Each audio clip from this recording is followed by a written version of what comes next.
Grant Thornton webinar on the interim budget 2024. As expected, this was an interim budget and therefore no major announcements have come on the tax front. However, the government has clearly outlaid its intentions on the economic front by laying out the plan focusing on sustained development and fostering growth. At the same time, the commitment towards fiscal consolidation is also evident. The fiscal deficit has reduced to 5.8% from the revised budget estimate of 5.9%. The estimated fiscal deficit for 24-25 is expected at 5.1%. Hence, we are on the stated path towards reducing the fiscal deficit to 4.5% by 25-26.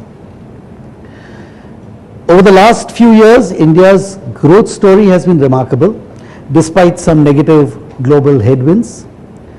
Structural reforms have strengthened the macroeconomic fundamentals, which has led India to becoming the fastest growing economies among the G20 countries. It is the 5th largest economy, and the overall investment climate is more favorable.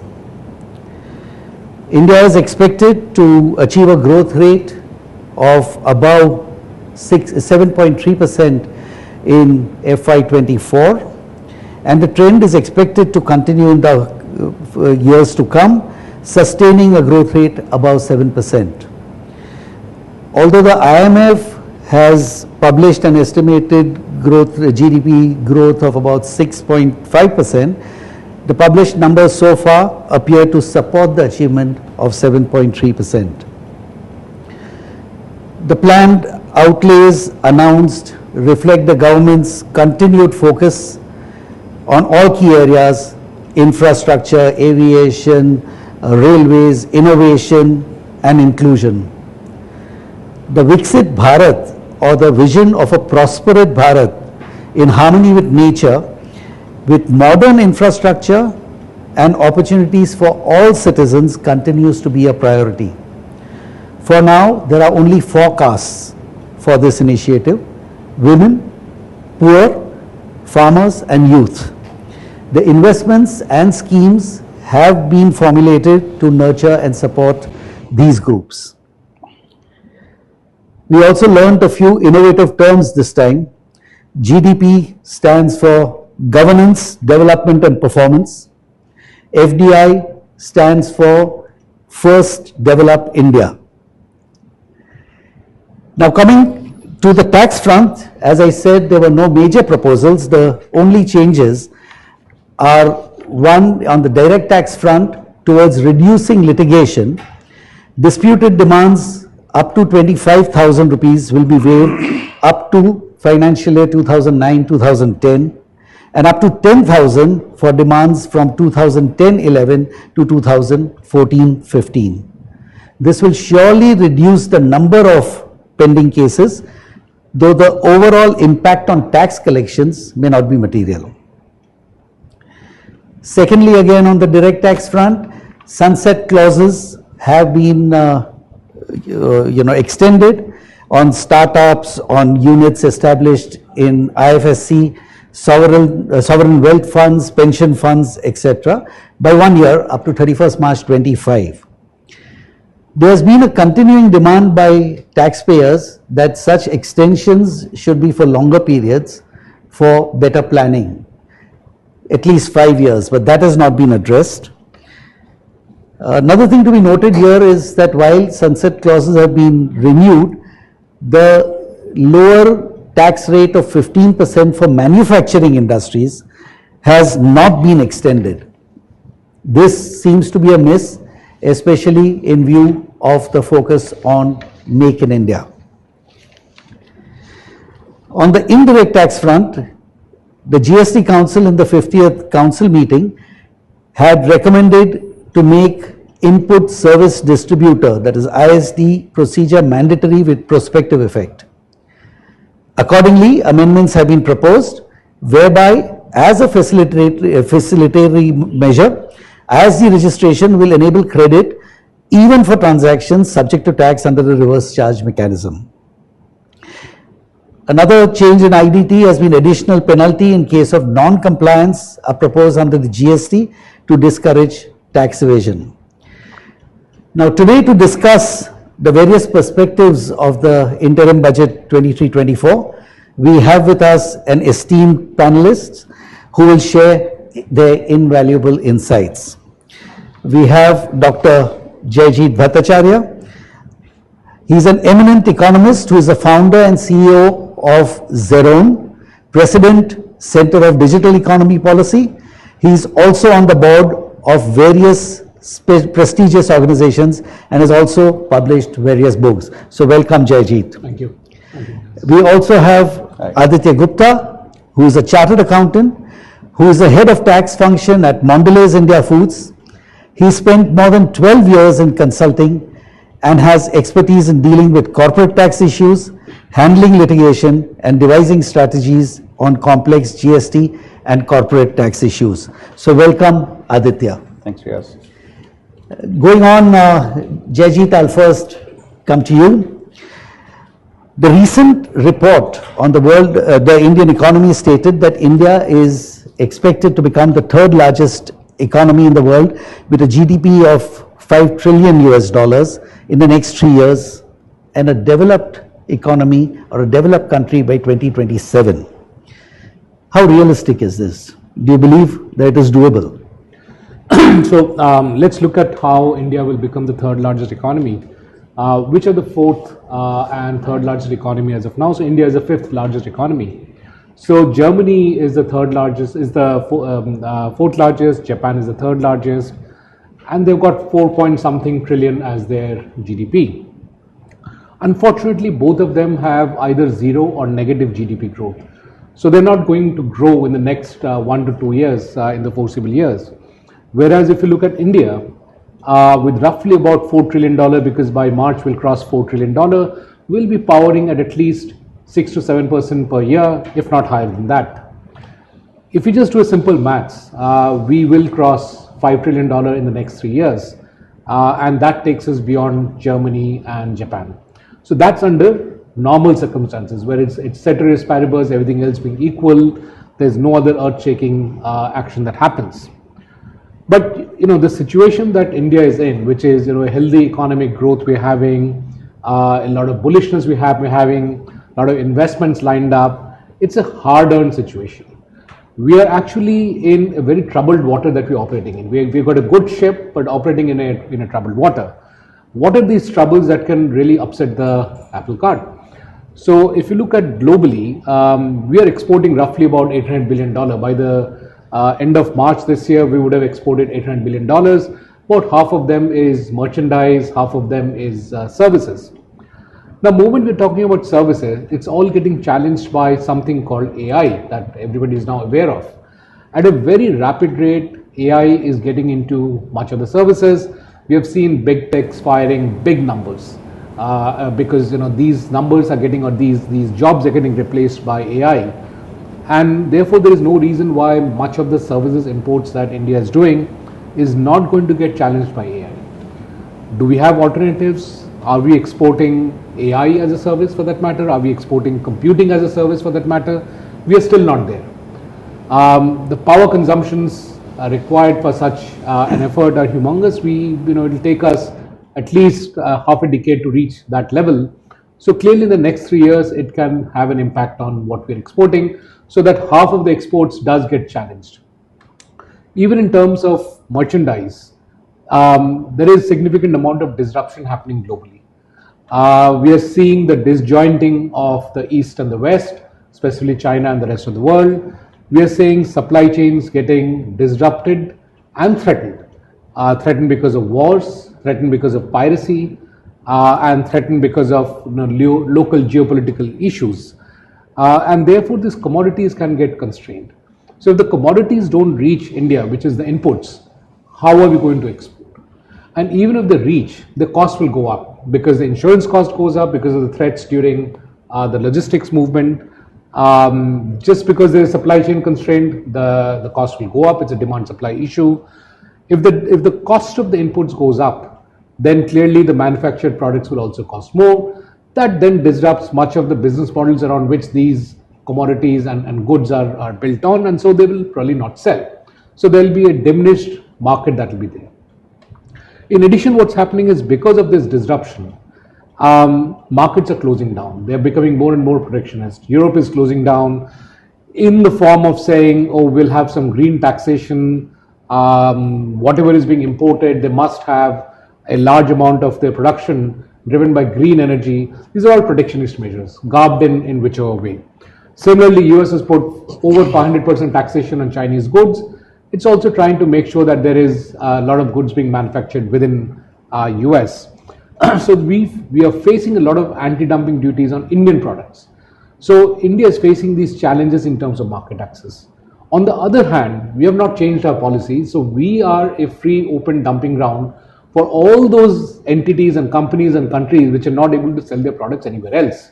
Because others have quickly built their protectionist grounds. Forget about protectionism, we are not even leveraging our safeguards fast enough. Then a safeguard brought in a year later is not of much help. Anti-dumping duty being brought in after 3 years of investigation, by the time those industries would die out.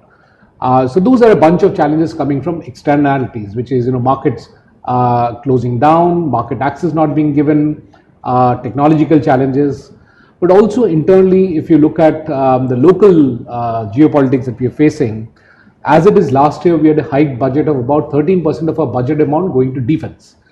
This year, there's an indication that that will be further hiked by 20%. So about last year was about 5.4 trillion rupees that was given to budget. This year it's about 7.5 trillion which will be given to budget to defense, and that's per force. It's not that we want to spend money on defense. If we don't do that, that's a national threat. If money goes into defense, and last year as an example, 1/4 of that money was allocated to education. So 4 times education was going into defense, and we have to do it. It's not a choice that we have. Therefore, other sectors do get squeezed out. And if other sectors get squeezed out, then where and how does the economy grow? Because the government has been the primary driver of economy in this country, right? A lot of the spend and growth has been because the government has been putting money into infrastructure. If that gets curtailed, then there'll be an impact on the economy. And lastly, among the key points, there are many other points. Lastly, there is as we all know, there is significant climate change happening. We are putting in money for climate change technologies, which will reduce the rate of climate change. But I think as we have all awakened up, we can see that climate change has already happened. So we need to put in money into the post-climate change era. To give you an example, we are right now having enough food grains for 2 years, right? When the climate change happens, and entire civilizations have been wiped out very, very quickly because of climate change. Harappan civilization got wiped out. The Romans became weak because of climate change. The productive lands will stop producing food, and the unproductive land will perhaps become green. And during the transition period, we may face famines for 3 years, 4 years, 5 years. So we need to put in investments into silos for food, which will be stored for a much longer time. And without that, there's a challenge. So there will be floods coming in, there will be other kinds of impacts coming in, and all of those can easily shake the nice stable ship that we have right now. But again, as I said, ceteris paribus, if none of these happen, we will for sure be the third largest economy by 2027 and cross the $5 trillion mark. Fantastic. Some great inputs, Jayjeet. You spoke about the risk of imports and the supply chain disruption, maybe increased import bills, especially in oil that we may have a problem with. But one more thing that you referred to was AI, right, and the impact it will have on jobs. Now, India particularly with its large population, young population, may be impacted the most as far as AI is concerned. How do you see this? But while AI may generate new jobs, maybe not at the same rate. So exactly how do you see the impact of AI? Right, I think very well put, because people normally argue that when a new technology comes in, it may disrupt some jobs, but it creates far more jobs subsequently. There was a strike in US when the rotary dial came in. which replaced all those people who were picking up the plugs and plugging them in. So you would call up the local center and say, please connect me to Riaz. They'll take out the plug and plug it into Riaz's line, and that's how you would get connected. When the rotary dial got invented, there was a huge protest and strike in US. Now, if that did not go through, double the population of US would just have been doing the plugging in and plugging out. So clearly more jobs got created because of change in technology. Even if you look at Delhi for that matter, the Tongawalas went on strike when taxis were introduced into Delhi. They said our jobs is threatened. But clearly there are far more taxi drivers out there than there were Tongawalas. So clearly more jobs get created. The only challenge with AI, and as I have been calling it for the last 10 years, it's extreme automation, which is automation happening very quickly, very fast, and at all levels, right? So it's not the low level jobs that are getting impacted, it's the highly skilled jobs also that are getting impacted, which is why we see that high paid jobs in the big techs are getting laid off, they are being shed. Now, is it possible that the economy and the government and the policymakers will be able to react so quickly to such a large amount of job loss happening? It looks very improbable and difficult, and therefore that clearly is a big challenge. In addition to it, who is going to create this AI? There is again significant focus by the government to create AI within the country, and by AI I mean generative AI, because that's the one that seems to be making much faster impact on jobs. But for that, besides having good manpower, we also need a significant amount of computation, significant amount of data, and significant amount of energy. To give you a view of what is it that we're talking about in terms of energy, a new AI data center for Google will consume about 1 gigawatt of energy. And how much is 1 gigawatt? Delhi consumes 7 gigawatts. We're talking about 1/7 of Delhi's energy being put into one single data center to create the kind of AI or fundamental AI that Google and Microsoft and others are creating.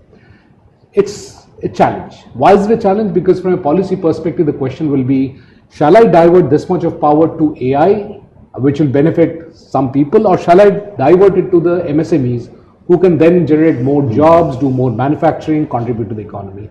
And these are not easy questions to answer. Now let's also make a little comparison between a AI data center which consumes 1 gigawatt of energy and the human brain, because it's basically replicating the human brain. The human brain consumes about 50 watts of energy, which is the same as a light bulb, right? So a light bulb versus 1/7 the energy that Delhi consumes. The reason I mentioned that is that there is a tremendous amount of scope in AI to reduce the computational inefficiencies of the algorithms. So right now the algorithms are created in a manner that it consumes that kind of energy. A billion into billion matrix multiplication is what needs to be done to solve some of these problems. And therefore perhaps where India can contribute is creating the new kinds of algorithms for AI. But again, for that we need data. Now the government has stepped forward saying we'll provide all the government data for whoever wants to create this AI. But is that sufficient? Is that data in the kind of format that we need? Is it the same kind of data that let's say Microsoft or Google or Amazon has? Clearly not, because what Microsoft and others are having are conversational data, which means that if they replicate what I'm saying and it's generated by a bot, it'll have the same annotations, it'll have the same kind of pauses, same kind of speech rather than a robotic speech, right? Which is text to speech conversion. The reason I'm going into these details is also because this threatens our voice-based BPOs, right? So chatbots have already threatened our some of the email-based transactions that we were doing. It's now also going to threaten our voice-based transactions, because the voice on the other side will no more be a robotic voice. It'll be able to understand what is being said. It'll be a conversational voice, and it'll be in any nature that you want to speak. If it's an American accent, if it's a European accent, you can make it speak in any accent you want with no disruption on the other side, because the other side is just a robot. And therefore, but there I would like to assure our audiences, we actually have Dr. Jaijit Bhattacharya sitting here. It's not a bot, it's not AI. Yes. So in fact, my latest article talks about the fact that there is now given plausible deniability, because you are insisting I'm here, your video is saying so. When you put it up as a permissible proof in the court of law, I can always argue that was a deep fake. So the entire CRPC, the entire Evidence Act goes out of the window. And the reason I'm again mentioning this and taking a segue from what you said is that it's going to have very fundamental disruptions in the economy. The legislations are going for a toss. All the electronic evidences will no more be taken in as permissible proof in the court of law. And therefore, there is very fundamental plumbing that needs to be done. And how fast we do that, which will then lead to more jobs getting created, becomes a question mark. And so it is a very challenging situation that we'll face because of AI, which I term it as extreme automation. No, great, thanks a lot, Dr. Jayajit. Maybe it's also a case for going back to areas of energy generation like nuclear energy that we have moved away for safety reasons, but maybe that's a clean energy that may again be seen once again. Thank you. Coming to you, Aditya, that in the recent past, the government has taken a significant step by decriminalizing various offences under the Companies Act. But the same thing has not been replicated as far as the tax laws are concerned. You know, where there's prosecution even for minor TDS offences. So what does the industry think of that? I think first of all, thank you for inviting for this session, and it was a great insightful session that you talked about. Actually, I forgot that I'm a tax guy and I have to talk about tax because it's so insightful about AI and all those things.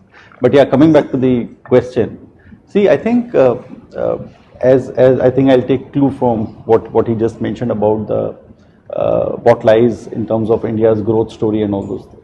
In terms of the competitive advantage that we have, right? I think the only thing is that we have to have a change in the mindset, right? When we have a change in the mindset, it's about the people should feel happy with the investing into India. There has to be some sort of predictability and certainty for the investments that they make, because that's how they will say that, okay, we are committed to a country, right? These measures, when they talked about in terms of decriminalizing, I think they were quite welcome move from a Companies Act point of view, because we had plethora of provisions which talked about criminalization of or launching of prosecution even for small defaults. And government did the right thing to make sure that the people should work and operate freely without having any fear of this. Now, income tax is sort of a revenue for the government, right? And they want to ensure that the revenue is intact.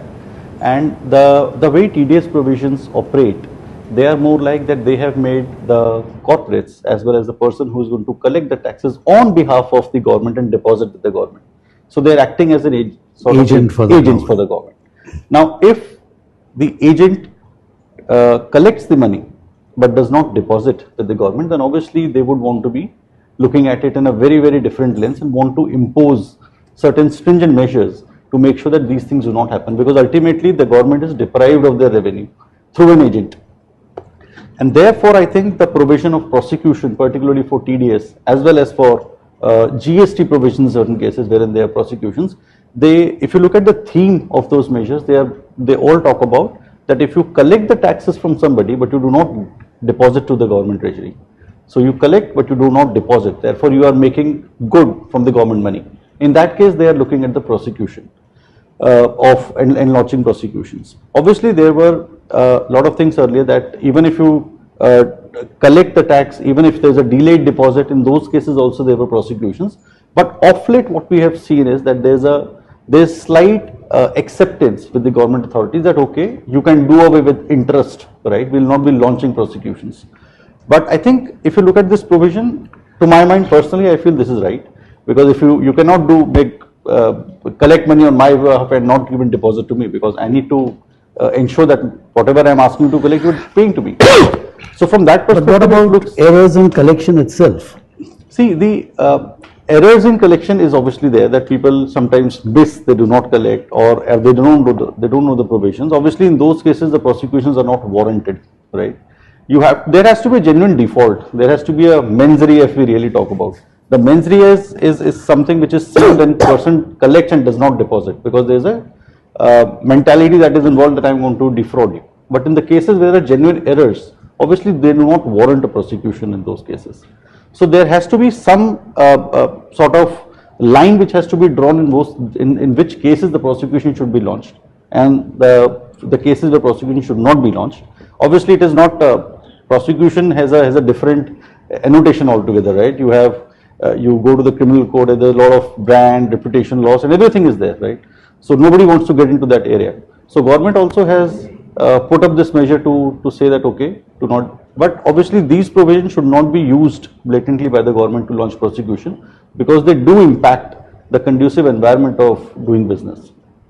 Great. Because people should be, they should, if they're acting in the right spirit, then that should be honored, or that should be, even if you want to penalize them with harsh penalties. But prosecution is something that should not be looked at it. Yeah. So just as a follow-up to that, industry generally complains of, very onerous compliances, and they go against the stated policy of ease of doing business. So what are your views on these compliances, and what can be done to kind of relieve some steps by the government which can address those See, obviously, issues? whenever this question is asked at whatever forum, that can the government ease the compliance, there's always a yes answer from industry, yes. And I think, as we were discussing earlier also, the compliances have increased multifold with the onset of GST. Obviously, there are larger benefits to the government. There is a broadening of tax base which is happening, but obviously it puts a lot of onerous obligations on the companies also to do the compliance. Now, a company has to have mandatorily file a 25 returns if it has one registration in the country. Also make sure that that is complete, tied up to the rupee, because that is something that you are collecting the taxes and depositing to the government. Now, one is the filings, and if a company has say 20 registrations, you are talking about 500 returns annually. Apart from that, you have withholding tax returns, which are to be filed on a quarterly basis. Then you have monthly returns which do. So there is always a set of around 500, 600 returns which a company of a medium size files in the country. One, is that required? Because government is already having a lot of data. They introduced e-invoicing, which was a welcome move. Obviously, they introduced during the COVID time in 2020. But that was something which was really, which was a game changer. And a country like India with so complex situations, they introduced the GST with e-invoicing. Now, government has all the data. If you talk about GST as well as for a corporate tax, they have all the data. Now, can they not reduce the compliances? Yes, they can. Is it really necessary that we have to file those returns on a monthly basis? Can something be done? Yes, it can be done. Can there be a reverse mechanism that government asks that through our data analytics, these are the taxes that you have deposited in first 6 months. These are this is the data analytics that was there for the previous 6 months. Now respond. Now these are intelligent questions that government can ask through the data analytics that they have with them. And that is something which the industry also looks at, because see, ultimately what we do as a tax managers is that we also ensure that our numbers are fine through the data analytics, right? We also make Power BIs and make sure that how the trend is looking. It should not be that the numbers are completely off. If they're off, then there's something wrong. But then that maintains the checks and balances. So government can really intelligently create some ecosystem to say that, okay, we are reducing those compliances, but that is how you have to answer our question. Similarly for income tax, right? In income tax also, there has been a sea change for faceless compliance, this thing. But one of the things that we really found was that though we had a technology which was introduced through a faceless, that okay, you interact to the, but there has to be a change in the mindset also, right? That mindset change is something which comes through over a period of time. But have we really gone to that level? No. There's a lot of ground to be covered. But are we in the right direction? Yes, we are in the right direction.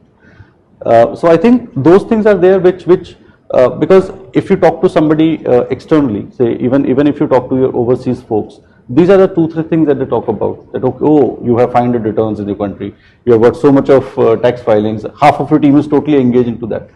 Now these things are something which look a bit primitive, that even today's time you are doing all these things. I completely agree. In fact, I think some steps are being taken in the form of those pre-filled forms, etc. So maybe it's something that we move towards going forward. Yeah, just we've also been joined by Ramendra Verma, who is a senior partner with Grant Thornton and is a national sector leader for the government sector. He has over 28 years of experience helping government departments and large organizations improve their processes through technology, data quality and control interventions. He specializes in using technology for process improvements. Welcome, Ramendra. Ramendra, just India needs to focus on these four pillars in Viksit Bharat, where we speak about the poor, the women, the youth, and the farmer. So, what can be the key policy initiatives taken by the government to strengthen these pillars?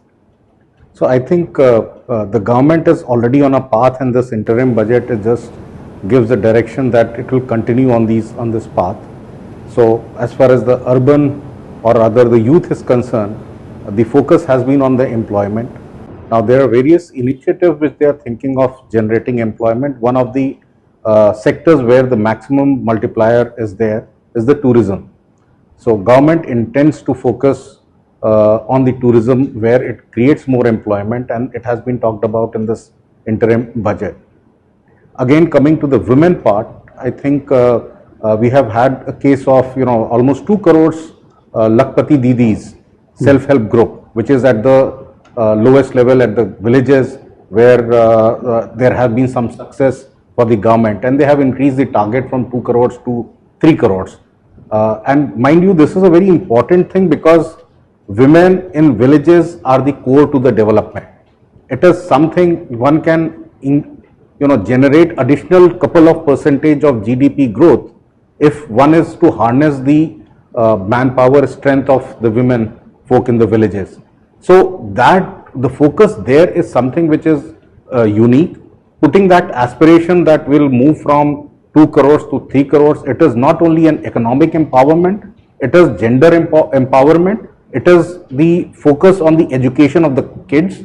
It is focus on the health of the. So we cover a large part of our population when we look at focusing at the women folk at the villages. So I think the government has been talking about the poor. They have been talking about women. They have been talking about farmer. I think on the farmer side right now they have been working on various fronts. But I think some of those key successes which they have tasted in terms of nano fertilizers, they are prevalent only in a few sectors, in a few regions. How can we replicate across the country? I think that's where it is focusing much. It also talks about how can we be Atmanirbhar on oils? How can we be less reliant on imports in terms of our oil? Can we have more better seeds where we have better productivity in production of oil? So that's the other part where they are focusing on the farmers. Apart from that, they are also talking about how can we improve our sea economy, the fisheries part. That's a huge amount of investment which is going in that direction, that how can we increase income of our coastal belt people. So that's the other area. And apart from that, you have horticulture and allied areas. So the focus continues. It is not one term or one decade in which one will be able to see the difference. But a consistent effort in that direction is generating, much more growth. And if you couple that with the focus on the infrastructure which they are looking at, building roads, the outlay which is put on the infrastructure, and then you harnessing these powers from various parts, whether it is startup, whether it is youth, whether it is women, it combined effect is a multiplier effect. I think that's where the government is moving in that direction, and we are getting much better results. So the journey has already begun. Yes. But the FM also mentioned that digital public infrastructure is one of the major elements for people-centric inclusive development. What are your thoughts on that? I think that's correct. I mean, the amount of the DPI the government has been focusing on, we have been building various stacks in various sectors. That just shortens the time of getting or benefiting a large part of our population without going through the same journey, of self-discovery. So these DPI is something which is very important. The government has already started on that journey again, building various stacks for various things, whether it is health, whether it is education and so on. So that is something on the right path, and I think we'll start getting results in the next 4-5 years possibly. Great, thank you. Jayajit, coming to you again, you referred to it, but one challenge that one can foresee is the trade-off between economic development and energy transition, carbon footprint. How is that going to impact India's growth journey?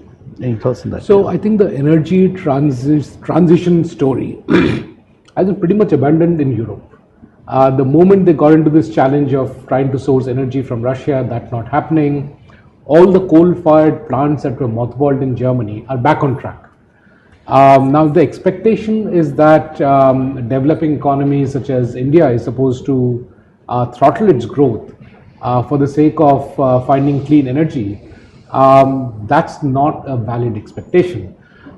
We are a rich country. We are a rich country, and will pretty soon, as you had mentioned in the beginning, will become the third richest country in the world in a couple of years. But we are a rich country of poor people, right? So our per capita income is still not $3,000, right? And it's a long way before we reach a $10,000 mark. It is not justifiable that we throttle the aspirations of our poor who want to have a decent lifestyle for the sake of energy transition, which the rest of the world is not following, right? They are following, they will follow it when they want to, they will not follow it whenever they want to. So I don't think that the Indian government is also in a mood that we will choke growth because of energy transition. However, having said that, we have naturally reached a level where renewable energy is turning out to be cheaper than coal-fired energy, right? In the auctions that have happened for power, solar power has come to around 2 rupees, 20 per unit, and obviously on an average it will come to about 3 rupees, which is quite competitive. Over a period of time, when the solar panels get fully depreciated, it almost becomes free energy. So you get free energy, we are blessed with lots of sun, so we are actually at a competitive advantage when we compare ourselves with the cold countries. So it does make sense for us from a competitive advantage perspective to move into clean energy, and as a byproduct it also helps the planet. In fact, when people say save the planet, I kind of hesitate, because the planet will always be saved. Yeah. Planet is not waiting for us. It has been bombed by asteroids, by volcanoes. The planet has been there. So it's essentially about us as humans, right? It is definitely having a huge impact on us. And which also brings us to the other point that I did not see in this budget, is tackling pollution. It's one of the biggest issues that especially at NCR we are facing, but so are people in Mumbai, Kolkata, and so on and so forth. They're all facing the same issue. So as we are doing the transition to cleaner energy, the pollution is not coming from just unclean energy, it's also coming from our agricultural practices. And a lot of investments are needed to make sure that that transition happens, so that we are able to breathe properly and we as humans survive. The planet will survive, but the issue is about humans. And as we are not investing in reducing pollution, the healthcare cost is going up. The number of strokes have gone up, the number of heart attacks have gone up, the overall number of deaths have gone up because of the tremendous amount of pollution that we are living through. It's not a state issue, it is a cross-state issue. There are multiple states that are involved, which is where it's not just about transitioning in terms of energy usage, but the overall issue of pollution. Because pollution is coming from various aspects and not just the form of energy that we're using. And I don't think there will be a pause in the growth. I don't think that's a trade-off that we can afford to do, because we need to create about 8 million jobs on an annual basis. We need to grow at least 8%. The target that what the government is looking at is about 7%. I think we need to increase that pace. And with all the headwinds that are out there, with the global uncertainties, the wars, the geopolitics, the geoeconomics, it's a lot of challenges that we are facing, and therefore we can't make that trade-off. But under the natural circumstances, we are going towards a glide path where we will automatically move towards clean energy. But along with it, because the focus is not saving planet but saving humans, we also need to reduce pollution, and that's a significant investment that we need to make. No, absolutely, because while there cannot be a trade-off, we cannot survive unless the human life survives, right? Just one other area I wanted to completely changing tracks. It is about the India, Middle East and Europe corridor that the finance minister referred to. How exactly does it impact India? Is it a game changer? What are your thoughts on this? So let's look at the background in which this was created. Suez Canal has become a choke point. The cost of transition through Suez Canal has gone up.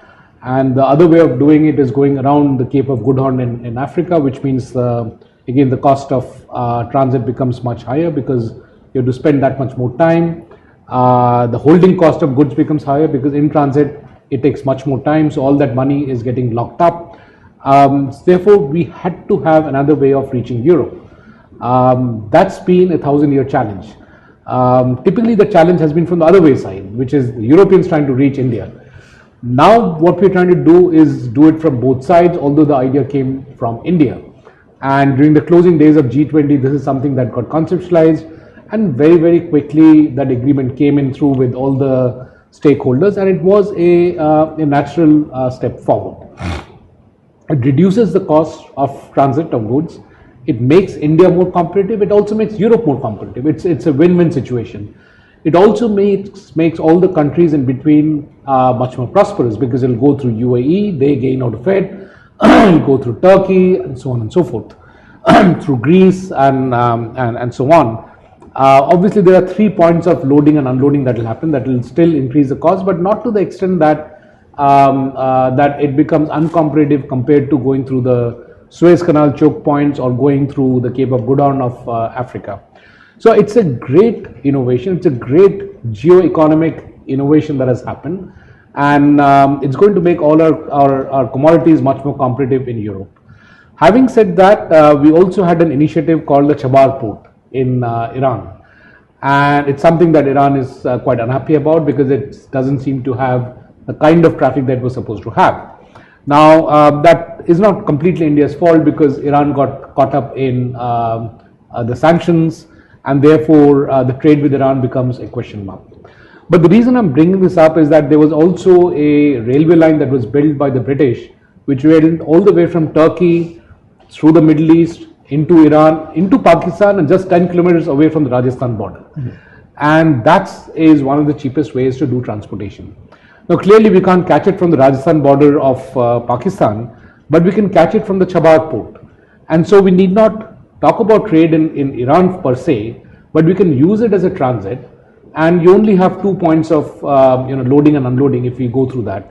I'm sure the experts in the government are looking at it, but it'll be interesting to also see another corridor open up and also use the investments that we've already put into Chabar port. Great, thank you for that. Coming back to money matters, Aditya, while there's been a renewal of sunset clauses by the finance minister, one notable exception seems to be the reduced tax rate available for manufacturing entities. Now, this maybe appears to be a miss because we have a focus on Make in India. So, where do you think this is going, and your views on this? I would also assume it's a miss, because otherwise it is something which is quite an important measure to promote the Make in India. Ultimately, when people budget their investments, then obviously tax rate also factors into that, right? And there's an incentive which was when government introduced it for only for new manufacturing companies. And when they evaluate the options from an investment point of view, then obviously the tax factors comes in that we are going to set up a new entity, there's a new rate. So I would only presume that it's a miss, because otherwise it's something which does not gel with the larger policy of the government. So one can expect. I think in the main budget that we'll have, I think it's going to be corrected. The only thing here is that I think the government should look at a more larger term this thing, that probably they can extend the benefit, say, for next 5 years, and that also brings a lot of predictability and certainty on the tax rates from the company's point of view. At least their investments, when they look at it, at least they have a certainty for next 5 years. These are the tax rates I'm going to be subjected to in India, rather than saying that okay, because sometimes it happens that the manufacturing units take time to actually start manufacturing. There are a lot of factors which may take place, right? But at least having it for 5 years is something which is going to give certainty to the industry to say that okay, this is there and we can plan, replan, and obviously we heard him talking about the supply disruptions and all those things. So these decisions are quite contingent on those external factors also. Now, somebody would want to set up a factory in 2021 or say 2024, But because of the external factors, they may be delaying that decision, say by end of 2024 or 2025. And at that point of time, they would say that, okay, we don't have a tax exemption there in India, or reduced tax rate there. So all those calculations goes for a toss. So I think from that perspective, it really makes sense that please include in the main budget and give it a longer term, this thing. Don't extend it on a year-on-year basis. I think this has been a long-standing demand from industry. So let's hope there is some movement on this. Sure. Coming to the progress of the BEPS Pillar 2 initiative. A lot of countries have already come up with their domestic laws. There has been no direct clarity as far as India is concerned on this. So how do you view this, and what kind of impediment you see in the implementation of BEPS 2 if India does not come up with the domestic law soon enough? I think, see, this, I may not say this is a miss. Maybe the government is still evaluating, or maybe evaluating but trying to finalize the last contours of the legislation on this. And this we may see in the final budget when the government introduces the new budget. I think India, this is not going to impact the multinationals. It's going to definitely impact the outbounds, right?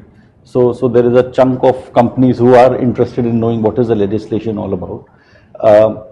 Many companies in Europe have already introduced it. They have launched the discussion papers also. And as we look at from a, and this all goes as part of the more stakeholder engagement, certainty, making industry as your partners for saying that, okay, how do we implement the legislation. I think even the discussion paper is not yet out. But if you really want to bring it out in say after 3 months, at least a discussion paper or something should have been out to say that this is what our thought process is, and invite comments from the industry that how do you foresee it. Because this is not a complex, this is not a simple thing. It's a highly complex calculation. Even the OECD pamphlet which gave a sort of iteration, people are still struggling. How do we actually interpret that, right? And with that thing, if we really have to form a legislation, it has to be really thought through that how do you actually bring it out. So, and I think we are already running short of time because most of the countries are saying that from 2025 onwards we are going to bring it out. In fact, 2 years ago or 18 months ago, they brought the draft legislation that this is how it's going to look like. And from 1.5 years, we are going to, after 1.5 years, we are going to implement it. I think in the main budget, government should bring out some clarity in terms of what do they want to do. It will not, obviously India has a higher tax rate, 25%, so it may not bother them much, but at least they should have some clarity in terms of how those taxes will be collected which operate for the outbound investments if they are operating in a low tax jurisdiction. So maybe we expect that. No, I think that's a very valid point, and you're right that it is going to impact outbound investments and not the other way around. Now, it's a difficult task for the government to manage. Firstly, to understand the total impact by bringing in this domestic laws to match it.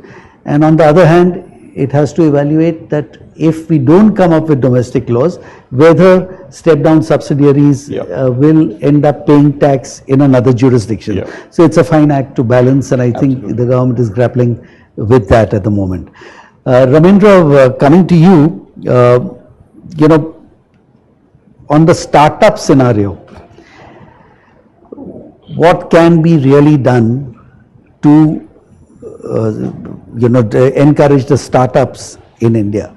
Jaijit, in fact, earlier in our discussions was making a point that while we speak about innovation, innovation may not necessarily be for startups alone. So here, while we continue to push for innovation, what is it that we need to do for startups? Okay, so just to begin with the innovation, I think we already have a plan in the interim budget where we are talking about some 1 lakh crore or 50,000 crores money which is available on near 0% interest rate for the next 50 years, 1 lakh crore for the next 50 years. Now that's a very big incentive. I would rather not look with the narrow lens of a startup definition, which has been just defined 3-4 years back, which is pertaining to IT and should have started in 5 years. I think any organization which is doing innovation at a mass scale qualifies for the startup in that sense. So if you look at this amount of money which is there, is very important. Now, we have been struggling between the academia and the industry for quite some time, and somewhere, that gap needs to be bridged. Now, if we look at the startups are largely the successful one, except Dr. Jajit's startup has been largely on the aggregation side. They aggregate various things, and that's how the valuation goes up. It goes up and down. So that's one part of the ecosystem which they have addressed. I think they need much more ease of doing business. They need some certainty in the tax laws, some easing in the compliances. All that the government is already doing. Now the key thing is, how can I unlock the value between the various parts of the government itself first. The second is between the industry and the academia. I think this is the place where we need to steer the startups in that direction, where you start to unlock values. Right now, I think that's the area where we have been talking about this problem, but we haven't seen much of a support from the government to bridge this gap. So I would want, rather than to look something in that direction, where there is much more collaboration available amongst these entities. Great, Ramendra. So just to put you on the spot, which of the finance minister's announcements will help the vision of Viksit Bharat the most? I think this is the one which I mentioned. We need innovation at a very fast scale. Indians by nature have been, innovative. Whether we talked about jugaads, which is frugal innovation, right to the level when we are launching our satellites, we are reaching moon. There is an element of innovation in all of this.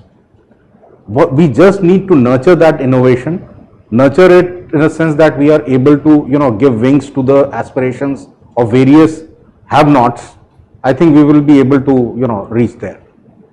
And this 1 lakh crore for next 50 years is an important contributor. I would expect more of it. I hope to see many more innovations coming in various sectors, not only in IT. Great.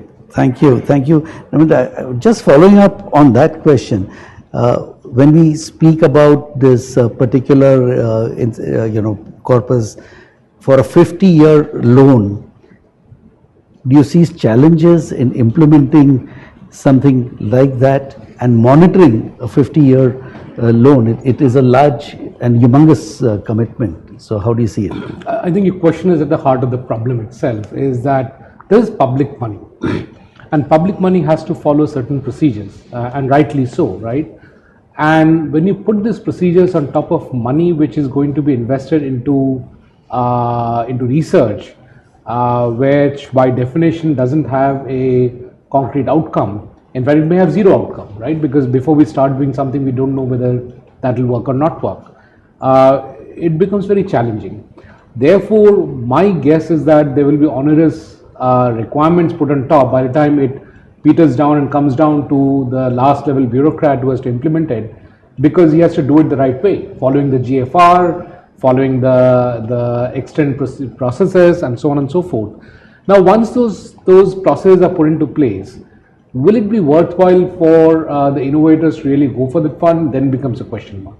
Because if we don't put this process, let's look at the other way around. Let's say that it's easily given. Somebody knocks on the door and says, here is a piece of paper and here is the innovation I want to do. Will I be, can you give me the money? So that becomes a loan mailer, right? And therefore it leads to other kinds of issues. Now, if the government is going and giving this money for innovation, along with it, what is really important is also giving market access. Because you can innovate, and there have been a lot of innovations happening in the government labs, in CSIR, in DRDO and so on. Are they seeing the commercial light of the day? They're not, because there is no market access to it. Now what happens elsewhere is there's long-term contracts that are given, that if you are able to create this, then I'm going to buy this from you for the next 20 years. That is not happening in India. In fact, to the extent that we are actually facing the other problems where in a given tax regime, people are going to have deciding to invest, but because the tax regime has changed, they stopped the investment completely. And I can take examples after examples. PVC suspension, very critical for the economy. Large number of players had decided to invest, But now we've got dumping going on in this country, and all those large investment jobs are now becoming question mark. If you look at isopropyl alcohol, again, very key components, very key chemical input for many industries. Same situation, there's dumping happening in the country. So our manufacturers and our startups and entrepreneurs are not able to get access to our own market. Forget about market in Europe and market in China and so on and so forth. If you look at critical minerals, again, something very important for innovation, for cutting edge stuff that both Ramendra and he mentioned. If you look at ferromolybdenum, same issue. There is dumping going on. We are not able to protect the market. So the ability to provide market access, the Indian market to Indian companies and Indian startups becomes the other side of the coin of giving funding for research. The two have to go hand in hand. So it is a step in the right direction. It is something that is desired, but monitoring this is going to be a task. And I think what you've been repeatedly speaking about is very quick reactions to global movements to protect the industry to whatever extent we can is the need of the hour. Absolutely. Right. Absolutely. Thank you. Thank you. Aditya, one more question. Wish list from the main budget. What do you want from the industry perspective? See, I think if probably this question would have been asked at the beginning, so I would have continued till now. But I think wish list just... that was the reason I asked for your limitation of time. So I think from a wish list point of view, and if I look at broad themes, I think industry looks at certainty. We look at predictive tax environment. Automation is something which is there with the government. We want an intelligent use of that automation, right? So that at least people can invest their time more intelligently in handling those things. Everybody wants to do better job. So I think if I talk about predictability, certainty, and one more thing is that we did talk about the ease of doing business. I think nobody wants litigation in their books. So government has to see that Sabka Vishwas was a huge success. If those things can be replicated, say after 3 years, 5 years, or whatever, I don't know the mechanism what they're going to bring in. But these are the forums that the government can look at, or the where people can just close the amount, pay the amount and close the litigation, because nobody wants litigation in the books. So I think from that perspective, these will be 3-4 broad items that we look at. Great. So the key themes you're talking about is certainty. Yeah. Certainty. Absolutely. Certainty and alternate dispute resolution mechanisms. Absolutely. These are the two R's. Yeah. Thank you very much. I think we could continue for another hour with the kind of invaluable insights that the panelists have all come up with. Thank you very much for that. We all agree that this is an interim budget, and while no changes in the tax laws could be proposed in light of good governance practices, at least the government and the finance minister has clearly laid down its commitment to the focus areas of growth that it has set out over the last few years. Thank you very much.